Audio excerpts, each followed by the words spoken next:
Welcome to the Grazing Grass Podcast, episode 83. No amount of off-farm income could replace the benefit and the joy that we have of working together as a family on this. So, yeah, we're just very thankful to God that we can do this. You're listening to the Grazing Grass Podcast, helping grass farmers learn from grass farmers. And every episode features a grass farmer and their operation.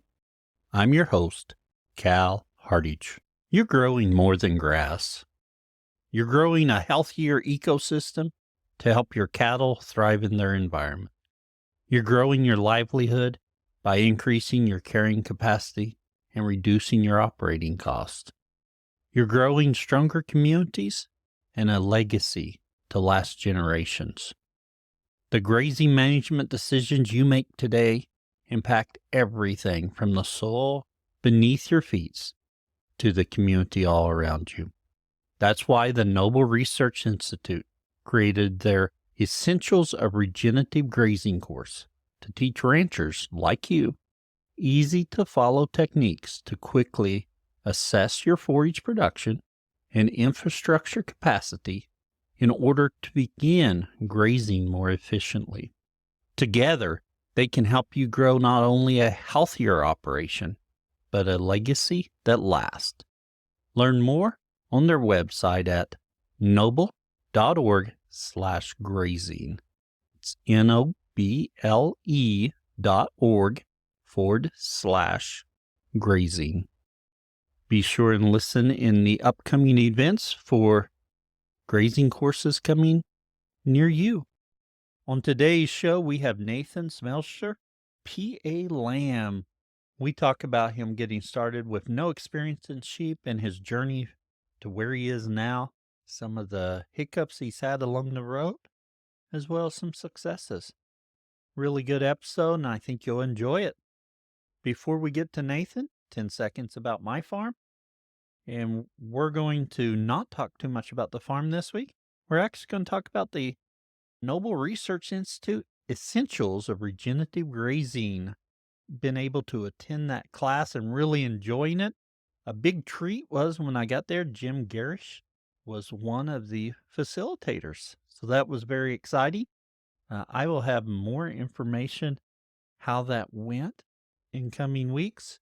Right now, as we're recording it, day one is finished, and I've got a couple more days. And I've really enjoyed day one and looking forward to the next couple of days. I think this particular course is the last one for this calendar year. But as soon as they get them scheduled for next year, we'll be announcing them. Let's talk to Nathan. Nathan, we're excited to have you on the podcast today. Thank you, Cal. Good to be here, and thank you so much for all your work in producing this repository of information. It's been just very beneficial. Thank you. Well, thank you. I appreciate that. And I think this episode is going to be one of those episodes that's going to be a resource for other people. But this episode almost didn't happen. That's right. As I told you, I was considering backing out, and the further I get into grazing, the less I know. And as I considered what to discuss today, or how to answer questions, or whatever might come up, I told my friend Jordan Snyder I was thinking of backing out, and he said, "Really, I hope you do it, because in 10 years you can come back and listen to it and laugh at all the things you used to think." Good advice, I guess, but in all seriousness, no, I benefit from people of all different experience levels who you have on, and there's so much good out there. So it's hard for me to see how anything I offer here will be that useful, and yet at the same time, 5 years ago, I knew a lot less than I know now. I hope it's of value to somebody. Thank you for having me on. I'm sure it will be. You know, sharing our journeys and what we're doing.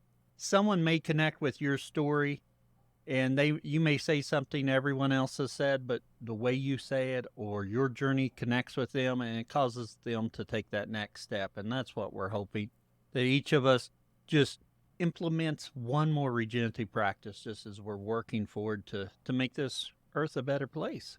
One thing you mentioned there was about in 10 years. I think Jordan was being kind of optimistic that that'll happen in 10 years. Because I have episodes that we started this 3.5 years ago now, which is crazy. And I listen to some of those early episodes and I'm like, Cal, just be quiet, quit talking.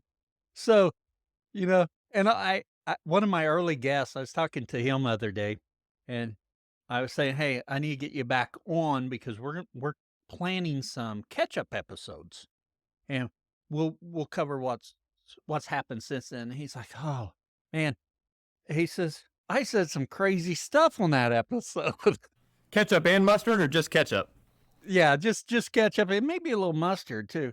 We're all learning. It's a process. I hope no one thinks I have it figured out because I surely don't. But I'm trying to do better each day. Yeah, we'll talk probably about a lot of mistakes that I've made in my short time doing this. And then when we get to the overgrazing section, if we go where I think it's going to go, that's stuff that I changed my mind on within about the past week. So, yeah, so this is real time. It's live. So It is wonderful. Well, Nathan, let's get started by you telling us about yourself and your operation. okay, thanks. Yeah, so in 2016, Cal, we moved to Pennsylvania and bought a 100-acre farm. My wife and I, and at the time we had 2 children.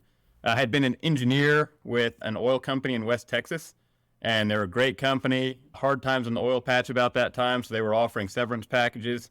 And this fit our goals, our longer-term plans, holistic for the family. There's some brethren who are up here who we wanted to be close to, and it's closer to both my wife's parents and my parents. So I'd not lived here before, actually, but we took the leap and moved up. And I had had some exposure to cow-calf prior to that, to a beef cattle stocker operation in Wyoming. And so really I had not been exposed to sheep, but reading Stockman Grass Farmer, probably a Jim Garish article in particular, that influenced me to think really up in this part of the country, above at this latitude, with the rainfall we have here, and the damage cattle would do to the sod potentially in this area, sheep are a good option, and it also fits the East Coast ethnic markets. So we got up here and dove into sheep. Boy, it's been a little bit of a roller coaster. In one sense, there's been steady growth, but in the other sense, boy, we've made a lot of mistakes. We've had hair sheep for a number of years now, and I guess I might as well admit this. I've probably said it on the podcast before. We got those sheep the first time, or when we got them, we thought they were going to be miniature cows. We quickly, no, I'm a slow learner. It took me a little while, but I figured out they weren't. So, yeah, that sheep. So, how did you know what breed you wanted? Did you have any ideas? Did you reach out to someone to help you get started on that? That's interesting. Probably, again, influenced by the Stockman Grass Farmer, we chose to go with Katahdins. And they're a popular breed, so they're one that anybody would discover who was in our shoes. Not only do they behave differently than cows, the markets work differently than a lot of the things that we've really accepted on the beef cattle side as compared to cows. So they behave differently. They're obviously more susceptible to some diseases. They flock very well. We enjoy handling them. But then on the market side, I came in with some false assumptions. I can go there now, or we can go there later. We'll come back to that, but let's actually just talk about you getting started with sheep. Just the aspect of getting sheep. Did you go to a sale barn and grab them? Did your farm that you purchased, were they ready for sheep?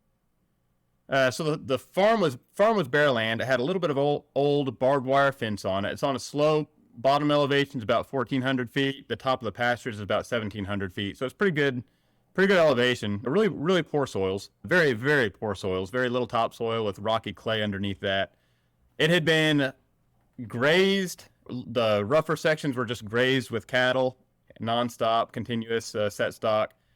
Better, still sloped areas were just continuously hayed. Probably nothing ever put back for years and years and years when we got it. So the fence that was in place, there's no way it would work for sheep.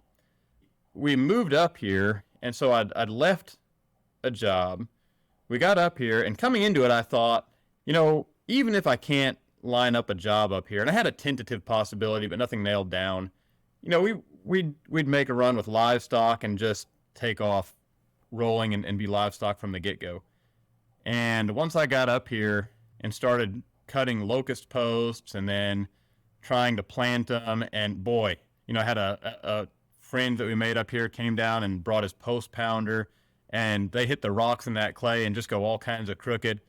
And so it was more daunting than I had anticipated getting the infrastructure in to be able to even bring sheep onto the place.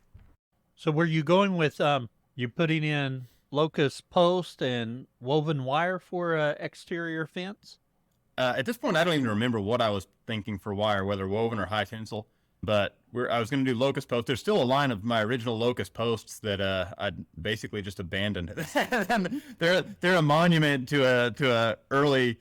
But it got to a point where I said, okay, and so at the same time I was a little bit paralyzed because we had no cash flow coming in. We had some reserves, had no cash flow coming in, and I'm realizing the expense of getting the infrastructure in. And so I was scared to do anything, scared to move on that. And so for me, jumping into an off-farm job that I was blessed to be able to jump into really got us off of high center. And then we got moving. And I ended up paying somebody to put in fence. But I will tell you, I have so much respect for the guys, and many that listen to your podcast, I'm sure, that do it with livestock from the get-go. And fund everything from their farm operation. Sage Askin, if anybody's not listened to some of his stuff, he has he was on Kit Farrow's Herd Quitter podcast, and just what a guy, what a guy getting in there with all his heart and doing people right and taking the hits. I don't think from the way I started that I can ever be where he is in the livestock game because of what he's endured to do what he did. So my hat's off to everybody who just does it with livestock. But I went off farm to get the capital flow or get the cash flowing. Then we started spending the capital. We got the fence in place, and that allowed us to bring in the first sheep. I think I bought a trailer load of 40 head from a guy about 25 miles away. Brought in ewe lambs and threw them out there inside the fence. And boy, it just worked like a dream at first. So was it one big pasture you just put them in? Yeah, so initially we just perimeter fenced it. So everything was fairly overgrown by that point. We didn't get the lambs till late summer, maybe late July, right? So everything just needed to be knocked down. The perimeter fence was really all we had at that point. I had ideas of just using a polywire or netting on the interior, but boy, on that slope, and early on I didn't even have any kind of an ATV, and boy, I really overestimated my ability to carry posts and wire up and down a hill and really manage the sheep right. So I didn't manage it all. But I tell you what, we turned a ram in December, and come May, I think that first year with those lambs, they had 1.8 lambs per ewe, very few issues. They raised them, and I thought, boy, this is easy. If I can do 40 head, I'm good at this. And if I can do 40 head, I think I can do 4,000. It's just not an issue. You throw them out there, and they do it. So yeah, a lot of hubris, and is that how you say that word, hubris? But all those big words, and pride. I've learned more since. So you got that first lamb crop out. What would you have done differently? Well, on the first lamb crop, so because of the way the place was overgrown, obviously it would have been better if I'd have rotated the animals from the get-go, and we could have made more progress faster on the place. But that was a fairly small head count, and and at that point, working off farm up until 2020, in fact, we retained all our ewe lambs, basically all of them. I don't remember exactly. And so we tried to grow the flock pretty fast from there. And 2019 was just a disaster. Things had been going so well that I brought in more ewe lambs to grow faster. And that was a wet year. My management game was not there.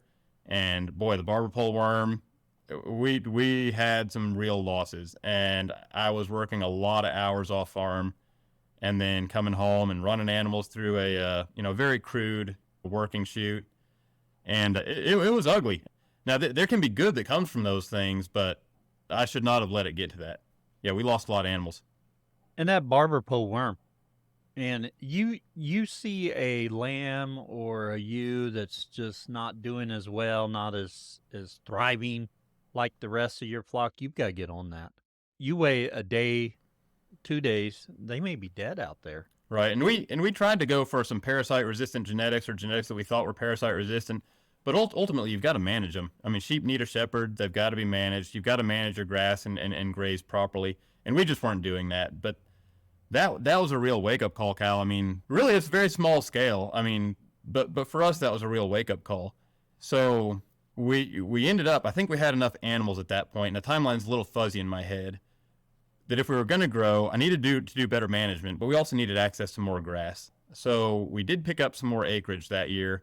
We had some permanent interior fencing put in and had the other acreage fenced around the perimeter. One of the good things that came from that, there were 2 ram lambs that every time we went through the animals, those 2 ram lambs had bright red eye membranes. Now, there's better ways to look at this, right? Like, guys, there's the producers that do fecal egg counts on all their lambs, and there are some. They just do a tremendous amount of work in data collection to really prove up parasite resistance, not merely resilience, but resistance, true resistance. So the dark red eye membranes doesn't prove true resistance, but they were rugged animals and they performed well when everybody else was suffering. So that's one bright spot. We kept them. Our management game improved. We grew from there. After I went off farm or quit off farm work in 2020, at this point we're really able to rotate daily. We don't rotate daily year round, not even for all the grazing season, but often we're doing daily animal moves, and that makes more difference than anything. So at this point, I actually think management is a much bigger factor in managing parasites, more so than animal genetics. Genetics matter, but you got to manage, right? You do, and you really got to get animals that are resistant. But even if you take those animals and you throw them in a pasture and leave them there, and you graze that too short, you're going to lose animals to parasites. It doesn't matter how resistant they are. So yeah, that management's a key portion. And as you're learning or learn through that, we talk all the time on the podcast about getting started. And that first year, you had tremendous luck with that lamb crop, and it caused you to keep going. And then you ran into some hurdles. We all do that. So learn from it and moving on. Wonderful. What caused you to, I know you're reading a Stockman Grass Farmer during this time, because that's kind of what led you to hair sheep. What caused you to take that next step to start rotating them? Was it the Barber Poe incidents, or what caused you to take that next step? So really, I should have done that from the get-go, and I knew better, but there's a lot going on, and the sheep took lower priority with the off-farm stuff going on and family and all that. And so I knew we needed to, and at that point we just had to, right? And also as time has gone on, so we've gotten better at putting in infrastructure to make and figuring out how to manage our daily moves. I mean, it gets hard. So the north acreage, even at this point, it's 87 acres and it's only divided up with permanent fence into 2 pastures. So what I've started doing then is going in and running high tensile wire permanent fence on the inside, disconnected from the perimeter fence, but it gives me something solid to run a polywire to. And so I can very quickly run polywire ahead of the animals. Maybe I'll back fence them, and within 30 minutes I've got animals moved onto fresh grass. So just figuring out a system that works, that makes it efficient to get it done, has been the biggest thing for us. How did you decide? Well, actually, let me jump back. You put in some of the high tensile wire. It gives you a nice feeding place off of to build your paddocks. You didn't go in and divide up your pastures all that great. You just gave you a feeder line that you can work off of and do your paddocks. Yeah, so actually what I'm doing is it's not even a feeder line. So okay. So rather than keep the perimeter fence is really nice. Tangential point here, or Austin Troyer did a podcast. I don't remember for whom. He's a guy in Ohio grazing a reclaimed mine. He was on here, I think episode 24, and then I think he's been on another podcast as well. Great. Okay. One of the points he made that I heard was that most people overfence. And our exterior fence, I'm a little embarrassed, it is overfence. But for interior fence, so a 2 or 3 wire high tensile is plenty. That's a lot. That's more than I think Austin was running generally. But I'll run a span of 2 or 3 wire high tensile within my pasture where it's not in the way of anything else. And it might not even be connected to the hot wire on my perimeter fence. that's on top of my box wire on the perimeter fence. But I found that for me, it's easier to just keep the fence hot close to where the sheep actually are. So I might charge up. Oh, okay. I might charge up a segment inside a pasture and then run my polywire off of that and not have the whole farm hot. If a branch comes down or a deer jumps over the fence and gets the wire twisted or whatever, it just doesn't cause me issues where I'm grazing. My charger's mobile, a little SpeedRite 3000 on a 100-watt solar panel. I just move it around. So that's what I'm doing for now. And are you doing, I believe you said, all polywire, 2 or 3 strands? Yeah, so for the permanent stuff I put inside to make the polywire moves easier, I use high tensile wire on timeless T-posts. What I actually move daily would be polywire, just on the cheapest reel you can get from like Premier One or something. I think I'm good. Let's jump back just a little bit. Okay, yeah, let me go. Yeah, go ahead. Okay, so when you're doing your paddocks, how are you doing those? You're doing 2 or 3 strands of polywire? So I just move a single strand of polywire daily. Oh, okay. Yeah, I keep them behind a single strand. It's not 100% reliable by any means, but as long as I keep them happy, it's 95% reliable probably. How did you get to a single strand? Was that you just started using a single strand? Yeah, probably just laziness. Why do 2 if I can get by with 1, which can backfire because then you can train them to jump 1 and train them to jump 2 probably. But we had some failures with it. And in fact, when I was stringing out my polywire too far and have way too many step-in posts and try to move that whole system around, it would be hard to keep everything tight and keep them to where they felt contained. Again, once I have box wire on one side, metal high tensile wire on the other side, and then I just run 2 single strands of poly, I think really what it is it's a lot easier for me to get in there and just do a good job, put it in, move it frequently, and that's what keeps them happy, if that makes sense.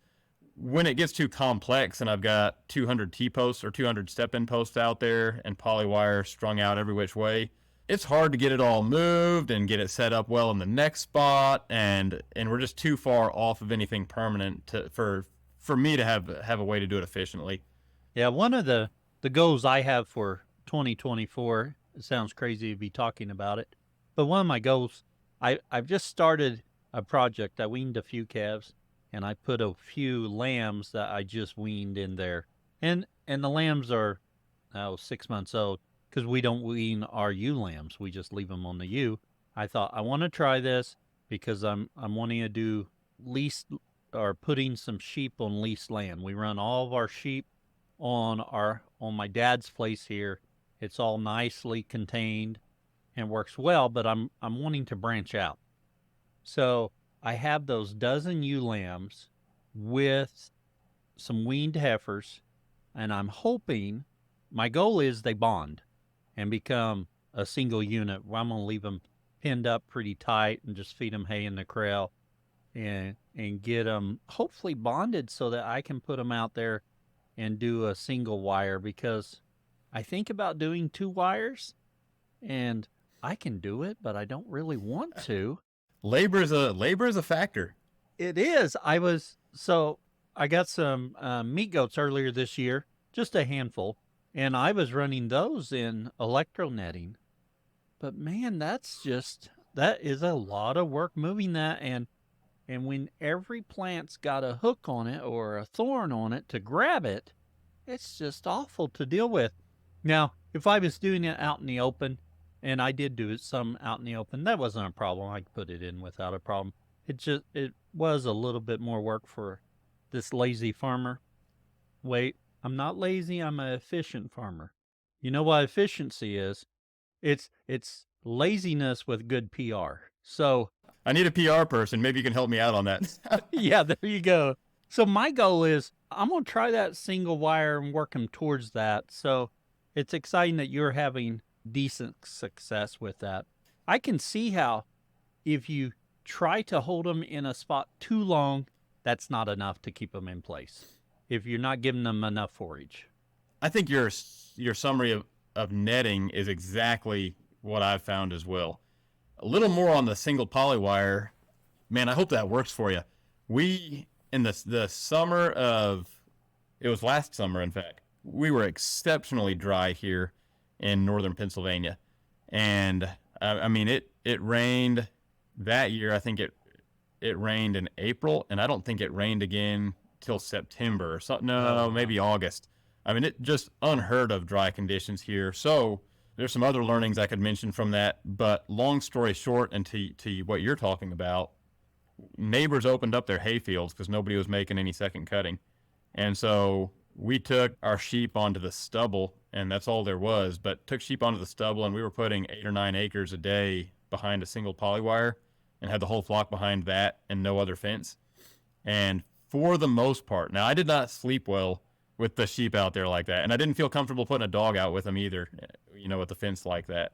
But for the most part, in that kind of desperate circumstance, they stayed in. And if we moved them every day, it was good. I think a time or two I pushed it maybe to the third day, and that was too much. One goes through, and then they're all coming through. Yeah, I heard today, a joke where a teacher asked little Johnny, "You've got 17 sheep and 6 get out. How many sheep do you have?" And little Johnny says 0. And the teacher's like, "No, that's not right." And Johnny says, "You don't know sheep." Johnny's right. Yeah. They find a spot and they're through it. It's amazing how small a spot they can find that a whole flock can fit through. It's also amazing when one gives that first meh, and they know the difference. They know the kind of meh that means, hey, I found an outlet. And the whole flock, whether they're within sight or not, just immediately begins to flow that direction. Talking about what's amazing with sheep, their consensus model on the way when you drive them in the direction they're going, it's like you hit a certain point in that flock. If you're moving cattle and if you're working with Bud Williams, some of his livestock handling, you're using that shoulder as a point of reference. What I have not figured out is the point of reference for a flock, because at a certain point, they all immediately turn the other way. And I'm like, who decided that? How'd that happen? So I have found you can't drive sheep in a straight line. They're different than cattle. But it's just interesting, that flock and how they all know at one time. It's like what you said. One makes the right sound. They all know there's an opening. We can go somewhere else. Yeah, it is really fun to herd them and move them. I'm glad you mentioned Bud Williams. I mean, I'm so thankful for people who introduced me to him, not to him personally, but to his material. Of course, he's passed now. But boy, someone gave me actually his 18-hour hard drive, the video of a lot of his trainings and material. Oh, that's fantastic stuff. I would say if you're doing much moving of animals, it's easily worth it. Yeah. So between our two farms, we have the 2 acreages, and they're 2 miles apart, and then we frequently hit a third acreage that's about 2 miles from both of those, so like a 2 by 2 by 2 triangle. And we just herd the sheep between farms. We don't trailer them or anything. I don't even own a stock trailer. If there's anything that I think we've done better than some other things, I'm not going to say we've done it perfectly, because we've certainly had some train wrecks. But it's been so much fun, and it's been good for the kids, herding sheep back and forth. And it's good for the sheep. It's fairly low stress. The neighbors have been very patient with sheep on the road. 700 head blocking. It was our little back roads, and somebody comes along and slowly eases through them with the car, and it's just a lot of fun for everybody. So far, we'll try to keep neighbors happy with us, but so far they enjoy it. How does that work with driving them between places? For one, how are you doing it? And I'm assuming you're using multiple people to get that completed. How's it working for you? We do. It's working great. Some days we get careless and fail to anticipate things that might happen, and then we have, a little bit of a train wreck. For instance, if lambs are too young, we try to lamb one place, and then we're kind of stuck there for the better part of 2 months. When we try to move a flock with really young lambs, and the disorder and the cacophony as the dams are looking for their, little twins everywhere, we can't keep them going the same direction. But once the lambs are almost 2 months old, we herd them. It's a lot more fun when the lambs are even older. I guess at this point we've got a system. It was intimidating at first, but at this point we've got a system. The kids, let's see, Titus and Benjamin took my father-in-law, and they moved them with no other help. And my father-in-law has no experience with sheep whatsoever, or cattle or anything like that. And so, they've got enough experience. I trusted them to take a group alone, and that was a smaller group, but they took them the 2 miles, and yeah, so we've gotten comfortable with it, and the sheep have gotten trained as well. Well, very good. And you bring up about lambing. Tell us how you manage lambing, what it looks like. Okay, yeah, that's a good question. So early on, I mentioned we had the 40 or so ewe lambs, and they lambed with no issue. And I don't remember at what point, probably somewhere north of 150 head. Well, let me back up. So we lamb on pasture. We originally were lambing in May or April. We backed that up to May for the sake of weather and the stage of grass growth. Right here, grass begins to grow about the middle of April, but it's not in that late stage 2 until May. So we backed lambing up to May. Most of the sheep lamb out in the first 18 days. Very seldom do to use lamb in that second period, that second gestation cycle, I guess. Not second gestation, second. You know what I'm trying to say. The second fertility cycle. They mostly all get bred and lamb out in 17 days. So as numbers increase, then, and this is another thing I failed to anticipate, the chaos that comes from multiple ewes dropping lambs coincidentally, and 5-year-old dominant ewes that are 5 minutes from lambing next to a ewe lamb that's lambing, and they'll steal the lamb and they'll box it like a basketball player. They'll box that like a center under the hoop. They'll box that little lamb out and won't let her get to her own lamb. And so we've got to be out there. I've got to be out there about all the time during lambing and keeping those things straight. And I've learned to pick lambs up by their front legs and just carry them by the front legs out through a gate. Lead the offender through a gate, shut the gate, come back with the lamb and give it back to its mom. And usually give us issues. Beyond that, we get rid of. Now, I was talking to a fella, Aaron Helmick in West Virginia, and he's been on some podcasts too. He was telling me easy care sheep are a solution to that. And if you introduce that Romanov blood in, they are much more faithful to specifically their own lambs and much less likely to steal lambs or have their lambs stolen. So that might be something for some people to look at. That is interesting because I'll be honest, we're not lambing as many as you, and lambing season drives me crazy. When we first started, we were banding and tagging lambs day they hit the ground, just like we do cattle. And then we backed off of banding them. We don't even band any of we sell them as intact rams now. And this year, I didn't tag any lambs because I'm trying to not interrupt that bonding of the mom and the lambs. And I thought I could accept it, but it's driving me a little crazy because I don't know who's out of who. And not that I use that information to great results. I like having that information. So I'm trying to figure out how I'm going to do it next year.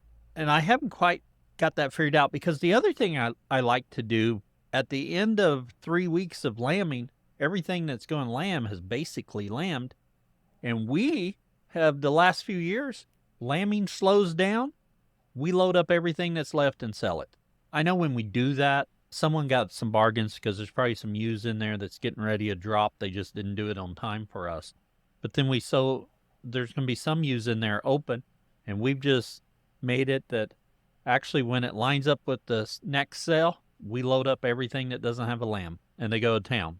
And that's worked well, but without moving the ewes that haven't lambed each day, I don't know how to tell which lambs don't have ewes. And then, if a lamb's not doing well, you don't know, if you find a lamb that's not nursing, you can either sit out there for an hour and wait to figure out, what's going on. So I'm the same way. I like to tag them, within 24 hours, have the lambs tagged and identified with the dam. I think I'll continue to do that myself, but boy, it's tempting to just leave them out there and let them sort it out from a labor standpoint.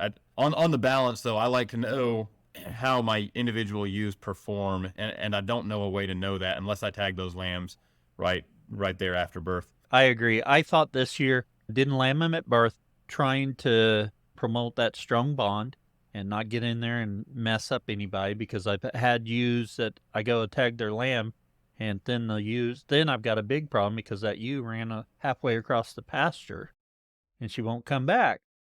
And we get rid of those. Just ship them. Yeah. That sounds reasonable to me, because I really think next year, my thought this year was I'll wait till they're 2 or 3 weeks old. I'll run them through the chute. I'll tag them, and then I can figure them out. No, I can't. That's Right. even more work. So Right. I'm thinking right now, next year I will tag them first day they're born, just so I have that information, and if they want to run across the pasture, they may be on the next trip to town. Yeah, and we've noticed big improvements by getting rid of those ewes.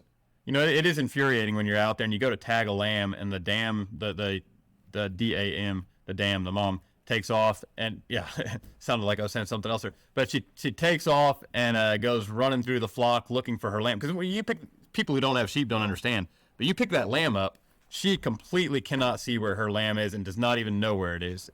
When you pick it up off the ground, it's like, where'd my lamb go? Oh, I think it's 100 miles east. You know, and she's gone, and she's going to disturb every other new pair of dams and lambs that's bonding. It's like a squirrel crossing a road. Yeah, so we make a note. Yeah, we make a note of those because they just disrupt everything and they leave. And we really a couple years of that, and we don't have many of those anymore. So when are you? So you mentioned you're lambing in May. When are you marketing your lambs? yeah, that's a good question, and that's a function of how much grass we have left. So and the weight of the lambs and what the market is doing. So ram lambs, I think we sold our earliest ram lambs this year in August. They were really nice. We didn't wean them until I think, let's see, late. It was August 29th, if I remember the date of that New Holland sale. And so May, June, July, August, so 4 months. So we weaned them at 4 months and shipped that first load straight out. I want to say they were a 77-pound average off the farm. Saw quite a bit of shrink. I think they were about 72 pounds through New Holland. I thought that was bad. But so this is, I'm getting better data each year. We saw, I think that comes out to about 7% shrink, and I think we shipped them the Monday of the sale on that occasion. The next load or a future load, I shipped lambs out, and I shipped them Sunday morning, and I had weights on them too. And I saw something like I never actually went back and averaged it, but just roughly, it was roughly like an 18% shrink on those animals through auction. I could not believe the weight. I saw the price per pound and thought, well, that's great. And I saw the check and I said, whoa, that's short. The shrink was incredible. You know, the more data we get, the more we can make those decisions. So one thing is we're not shipping lambs a day in advance of auction anymore. And that was worse than shipping them earlier, because we shipped them earlier. I mean, they'll have 3,000, you know New Holland, they'll have 3,000 head a week go through there. And if you ship them late and they have a lot of goats or sheep and no space, they just throw them in the back somewhere, no food, no hay, no water. Boy, they shrink hard. And that has a real cost. So, we're learning some things along those lines. Yeah, those weights sound pretty good, though. Yeah, we've gotten better. Going forward, so I see more value right now, and I was running numbers this week. I see more value right now in running fewer ewes and having the stockpiled grass in the fall, when growth really slows down, being able to stockpile enough grass to keep my lambs later.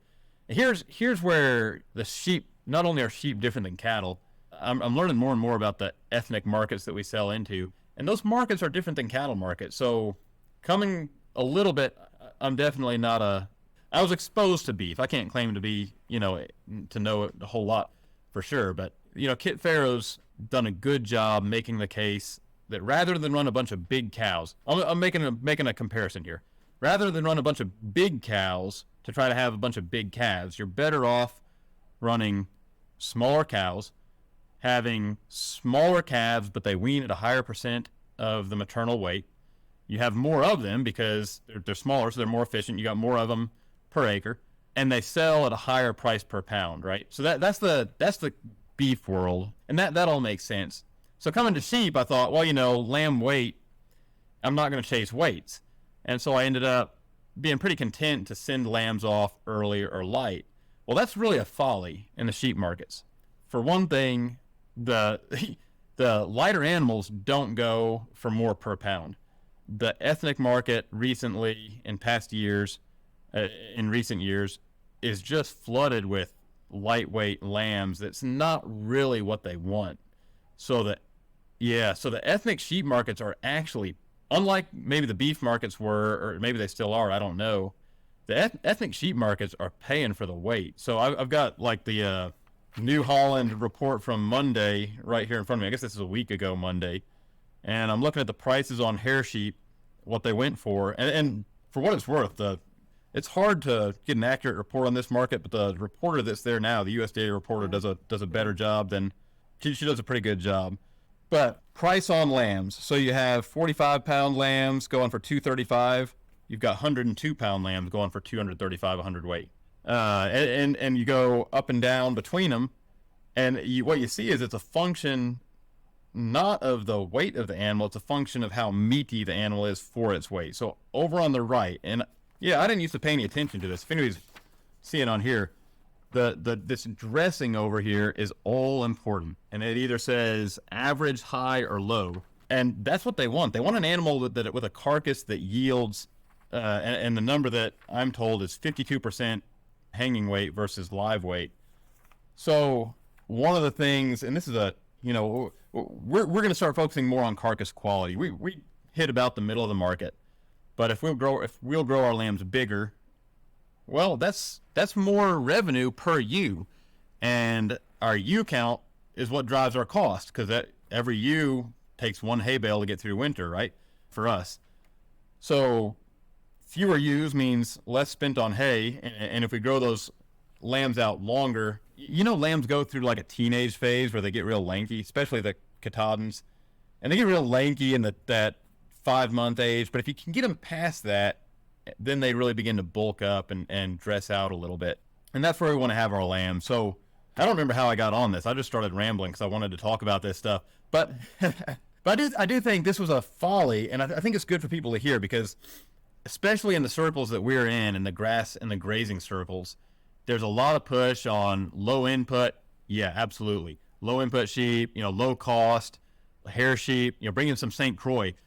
But more and more I'm realizing we got to have carcasses, and the market signals, in the case of the ethnic sheep markets, they're begging us, please put some meat on these things, and if you do, we'll pay you for it. So do you think you can get that carcass quality up just with your Katahdins, or do you think you need to bring in a different breed of ram? Yeah, I'd make a lot of people mad if I said I couldn't do it with Katahdins. There are definitely, and there are definitely people. There's one producer in New York who I wanted to refer people to on here, and they are phenomenal and do a ton of data. But they said, no, we make more mistakes than we do things right. And yet, I look at them and I so admire them. So they're one outfit, and they're selling Katahdins at over 100 pounds into their markets, and they yield well. They do loin eye scans on meat thickness. So it can be done with Katahdins, certainly. Ulf Kinsel is a guy in New York around the Finger Lakes. He's a good resource for people in sheep. WhiteCloverSheepFarm.com. And he runs white Dorpers. Short, thick, stocky animals. Far stockier than the typical Katahdin. And so those animals will dress out a lot lighter with a lot higher carcass yield, even just on grass.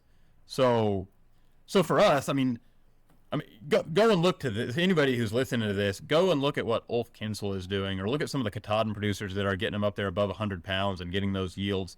For us, what we've found in our operation, I think is working, is going with about a 50-50 Dorper Katahdin, or even 25% Dorper Katahdin, and getting a fleshier Katahdin that still has a pretty good terminal size. Some of our animals yield, some don't when we take them in at this point, though.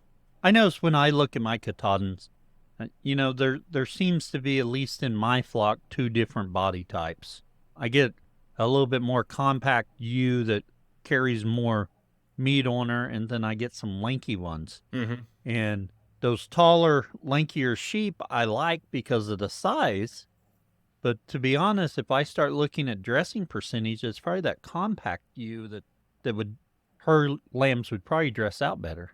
I would think so too, Cal. I'm not an expert on it, but that's what I would think, at least until you grew them out longer. At the lower weights for sure. Yeah. So interesting.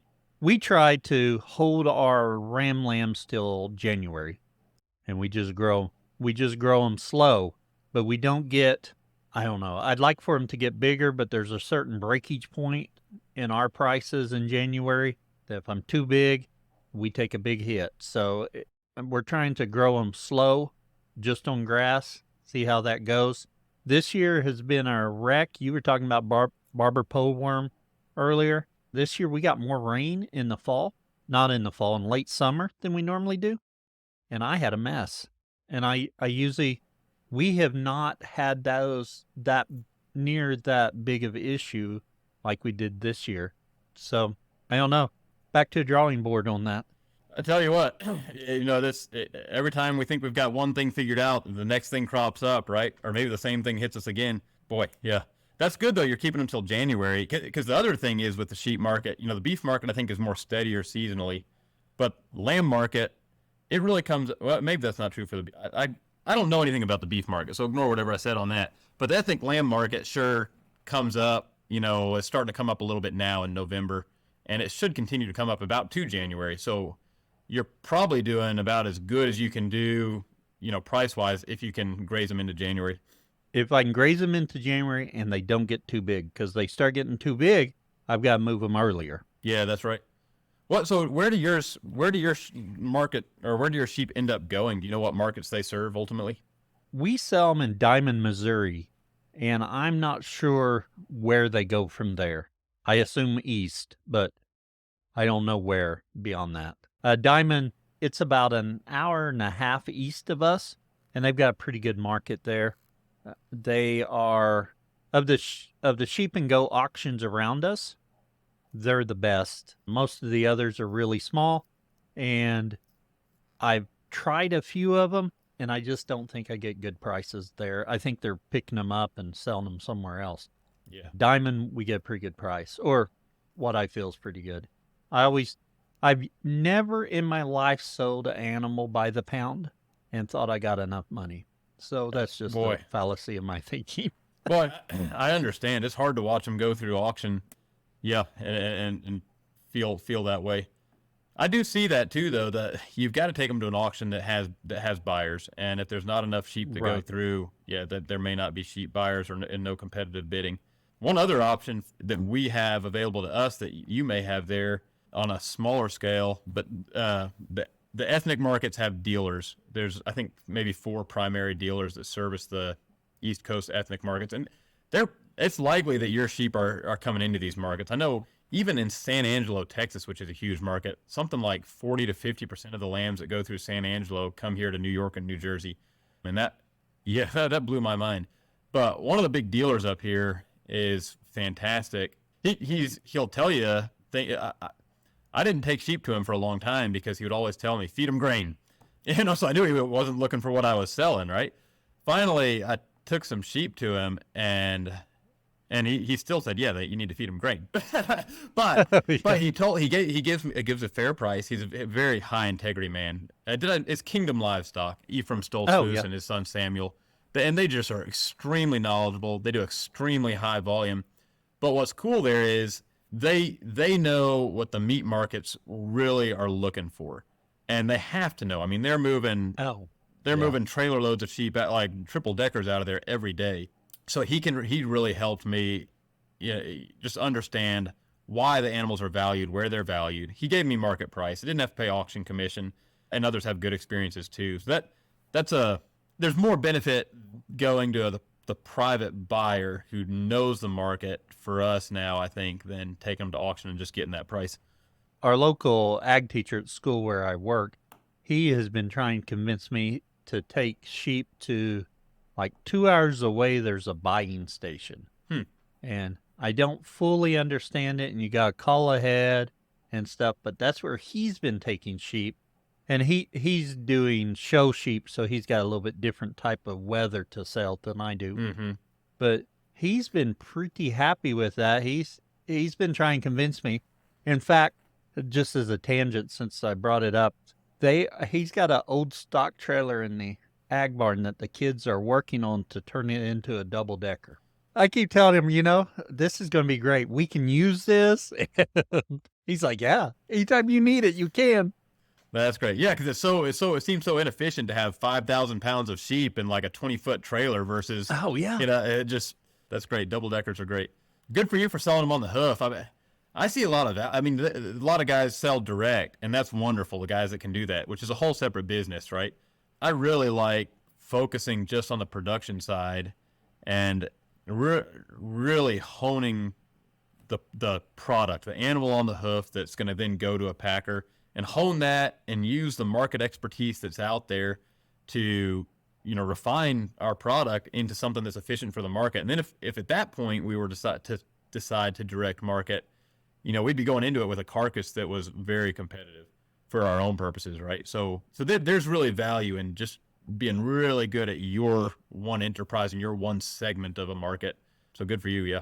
We'll see. I need to make more money. I'm trying to figure it out. I'll say this, we certainly don't make as much money as I could make in an off-farm job. And Laura, my wife, wonderful, stands by me, manages the household very frugally, raises our children, homeschools our children. There's just so much value in this style of life for us, and being able to be with the children and work with the children, and no amount of off-farm income could replace the benefit and the joy that we have of working together as a family on this. So yeah, we're just very thankful to God that we can do this. Yeah, I come home from work. I have dreams of not going to my off the farm job, and I can just stay here on the farm and work all day, which at times I think's a little crazy. But yeah, there's something. I come home from work and it's been a stressful day or something. My wife will barely talk to me. She's like, "Go see the animals." I understand. I enjoy that time out there, whether it's with the sheep or the cattle or the goats or just looking at pasture. I just enjoy that time. Isn't it fun in this style of management just to be able to go out there and sit and watch them for a while? Oh, I'd gone up other day. My goats, I was moving my meat goats with the electro netting, and it got kind of late, and I've done something I shouldn't have done. I hate to admit it on a Grazing Grass podcast where we try and talk about regenerative and managing soil health and land. It's only a few head. I thought I was busy, so I just turned them out on the pasture. They are currently running on 75 acres to themselves because I have the cows somewhere else, and I hadn't seen them in a while, so I went up there other day to see them, and I'm getting ready to bring them down here because I'm going to put them with those ewes and calves that I'm trying to bond. I'm going to put those goats in there with it and try and see if I can make any progress with the goats as well. I went up, and I just sat down out there and had a nice little conversation with them. I'm sure they were saying, "Who are you? We haven't seen you in a while." But I would like to get them where I'm doing a better job rotating them as well. Yeah, there's certain times.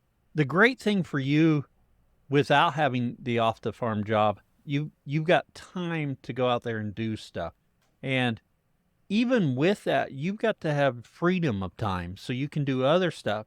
And that's so great about when you think about adaptive and how you're going to manage it. If you need to put them in a paddock so you have more time for whatever reason, you can do it. Like I just put those goats in a 75-acre paddock for a month now. Actually, that's what you shouldn't be doing. But it does give you that freedom to do some stuff, and you're not being real rigid with your time frame and saying every 24 hours I'm out there doing that. And if you can, wonderful. I mean, that's one of my goals. I want to do that. But there's certain times, like today, I've been on the go since I got up. When we finish here, I'm going to go do a few chores. But it's pretty dark outside, and I'm glad I don't have to move cows or put up a paddock. Because I got them situated where they can be, because I knew today was going to be a day with short or a small amount of time for me. Yeah, that's a fantastic point. Yeah. Well, Nathan, it's time we move to our famous four. Famous four questions are the same four questions we ask of all of our guests. And our very first question, what is your favorite grazing grass related book or resource? I'm going to go with the Bud Williams set that we already mentioned, that DVD set. And I actually planned to mention that before you brought it up. Yeah, we really enjoy the herding and the managing of the sheep that way. And he's just been so invaluable. That low stress handling of animals makes all the difference in my mind. It turns a day of working with animals through the pens and stuff into a pleasure versus those days that you go out there and you come to a house worn out. You're mad at everyone who was out there. You're mad at That yourself would a never little happen. bit.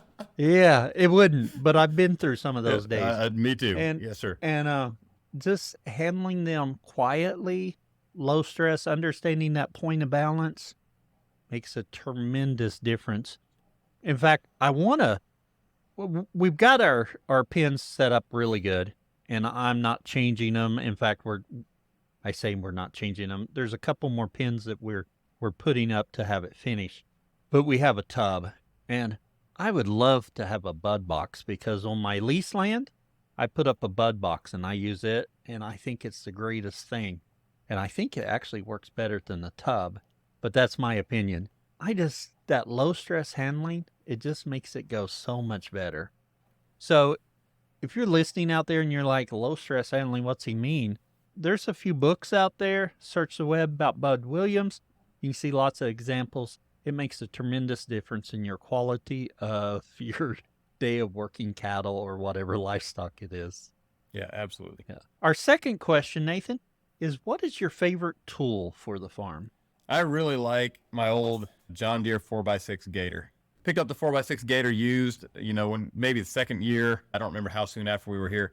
One thing I like about it, on the slope, I don't think the kids are able to tip it. So they drive it around doing chores, and it is so stable. Those flotation tires don't tear up the grass, has pretty good traction. I even put tire chains on it when the hill gets icy. What a machine. Thirdly, Nathan, what would you tell someone just getting started? Boy, I had an answer for this, and my mind has told. What would I tell somebody getting started? I would tell them to go ask somebody else. Yeah, what would you tell them, Cal? I'm supposed to have an answer here. I don't have all the answers. I would like to think I have all the answers, but I don't. And just when I think I do, I don't. So I think a couple of things that you probably are thinking of, I think you've contacted a couple people that's doing a great job, and you're learning from them and using them to gain valuable insight to save you time from learning that all on your own. That's one thing I would say. Boy, yeah, that's a good one. I also like what you said a few minutes ago about you're not always going to move the animals once a day, every day. That's just life. And we need to be okay with that. And we need to do the more important things when we need to do those things, and then manage the grazing the best we can and get better all the time and get more efficient at it. And yeah, go from there. Excellent advice, Nathan. And our last question, Nathan, where can others find out more about you? We do have a presence on Facebook on www.facebook.com/PA-LAMB-Farm, PALAMB farm. Wonderful. Nathan, we appreciate you coming on and sharing. I'm so glad you didn't back out. It's been an excellent conversation. Thanks, Cal. Really enjoyed chatting with you. And thanks again for all your work and all these podcasts. You're listening to the Grazing Grass Podcast, helping grass farmers learn from grass farmers. And every episode features a grass farmer and their operation. If you've enjoyed today's episode and want to keep the conversation going, visit our community at community.grazinggrass.com. Don't forget to follow and subscribe to the Grazing Grass Podcast on Facebook, Twitter, Instagram, and YouTube for past and future episodes. We also welcome guests to share about their own grass farming journey. So if you're interested, fill out the form on grazinggrass.com under the Be Our Guest link. Until next time, keep on grazing grass.